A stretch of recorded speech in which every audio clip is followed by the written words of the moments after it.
เขาก็มาเอาคลิปตำมะคุ้ง ตำห้องตาก็บอกมือเลย กระเด้มาได้นี่ต้นก็มี เออเดี๋ยวมักพริกนะเครื่องโคกคุณเด้อเด้ เผ็ดแห้งเผ็ดแห้งแซ่บ เฮ้ยผักกระลำเอาล้อขาซอยนะคุยนี่โอ้โหเกลือแล้วนางล่าโอ้ยเกลือแล้ว โคกคำสร้างมันชมดุนเดียวจะบอกว่าเนาะ บอกชมคงไม่ทราบ แม่ดีสร้างมันมีเท่านี้บ่ เบิดมันไม่ต่ำเต็มโคกแล้วเนี่ย จ้า ล้อมาล้างผักกระลำนั่ง อีจานแซ่บทั้งเผ็ดทั้งแซ่บชูรส32 บาท มะกอกได้บ่มีบ่ 300 มีน่าสิเก็บไว้เนาะ มีค่อยอัดแช่แข็งไว้อยู่ค่อยก็เราเป็นทำกินคนเดียวมาเอาบ่เดี๋ยวเราเปิดไว้น้ำบอกออก เพื่อมันจะมาละลายบ่ เอาปาดเฉยเด้อ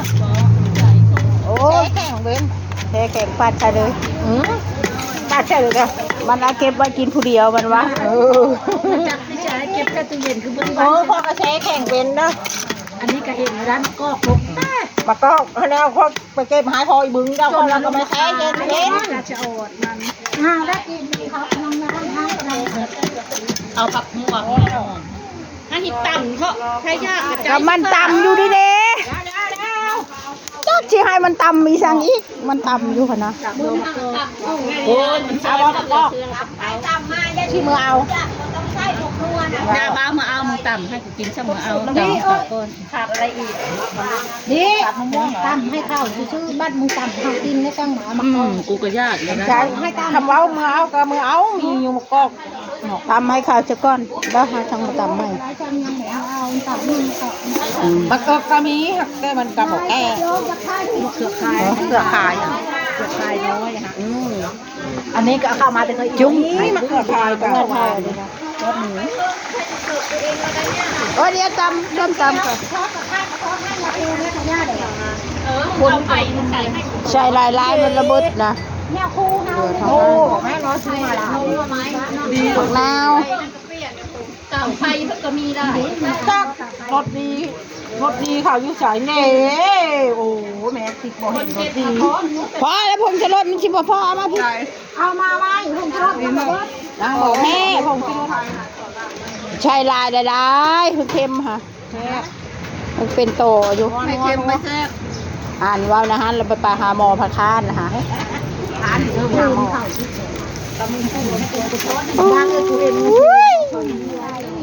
ปุ๋นชูรสค่ะ โอ้ได้ค่ะได้คือมันเล็กเป็นรถมันยาว ไว้ ใส่ด้วย นี่ปลาแดกน้ำหม้อแซ่บนี่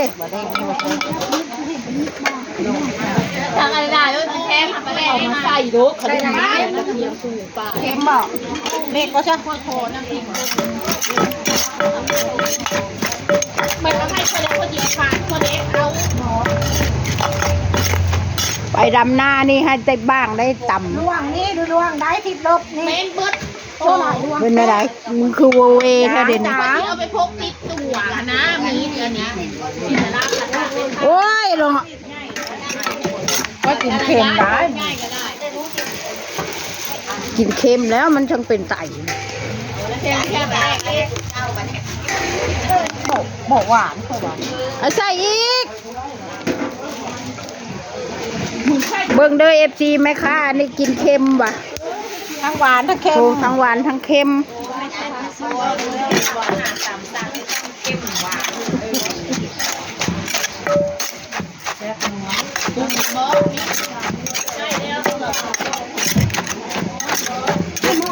บักนาวได้ใช่หรือเปล่า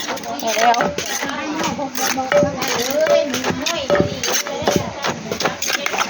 เยอะค่ะชีสใส่ละลายเนี่ยลายหก ว้ากระเบะแล้ววะเนี่ยตัวนี้แซ่บกว่าตัวนั้นได้บาดในน้ำบ่อนะ ยักยังไหวเช่น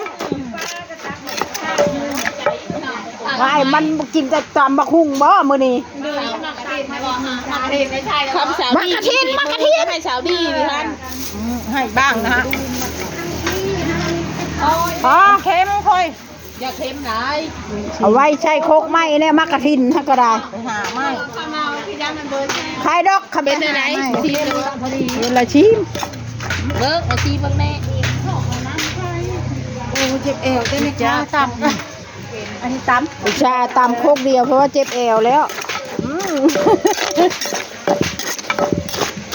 น่าโดด อ้าว เอาเลย เชิญตัก เอากินเอง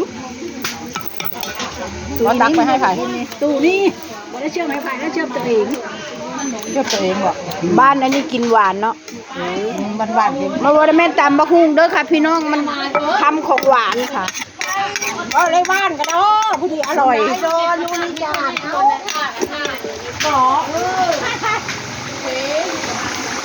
โอ้ยข้างทำโป่งฮะไม่ใช่ ใช่ ใช้มะขามปู โอ้ยห้องบริล้างอันนี้ ไปล้างเลยแล้วทำแค่มันก็ คืออ่องยากเลยวะเอาไปล้าง เอาน้อยนึงมาเออ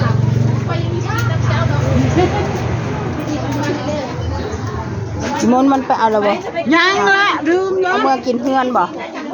เอาเมื่อกินเฮือนโลดไป 3 แพ็ค 4 แพ็ค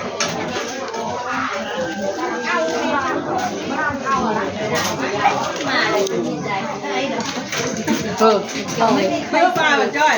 เพื่อนเราคนแล้ว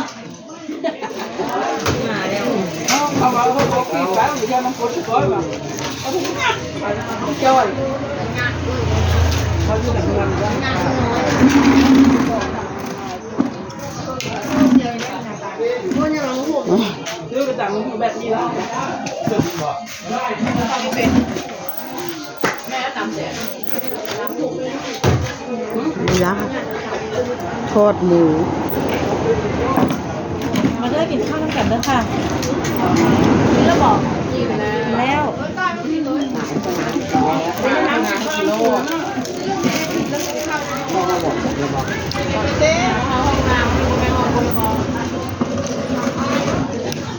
แซ่บเอ้ยเข้มข้นเอาเหรอเพิ่มมาแซ่บนะอีบ้าตำห่อลงน้าชายก็มา เจ๋งมากเลยเจ๋งมากเลยเจ๋งมากเลยรถเพิ่นกินเอาไปแรงป่ะรถทำรถทำรถพวกนี้นะรถผ่านไปจะหมดอะไรวะมากกว่านะทำมาปี เฮ้อ กันจะพูดมาหาถ้าเป็นคืนต่อไปวันนี้ไปเขาคืนมาอีกบาทคนนั้นนะคะวันที่ไปหัวฟันเด็ก3 คนด้วยก็เด็กตกมือปีแล้วก็คอยจะบอกอันนี้คือเราไป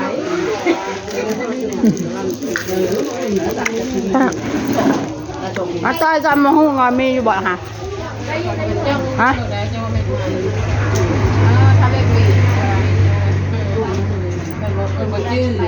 บ้านกอก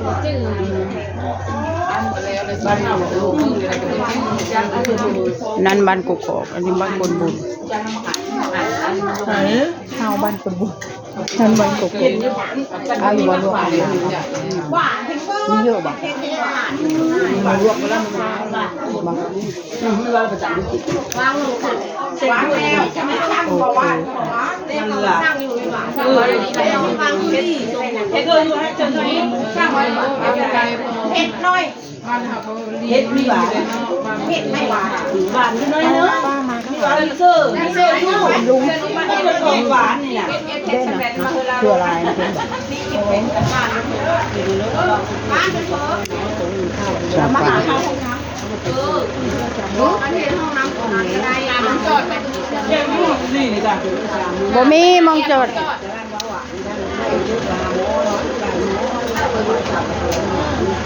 ไปกินน้ำเป๊ปซี่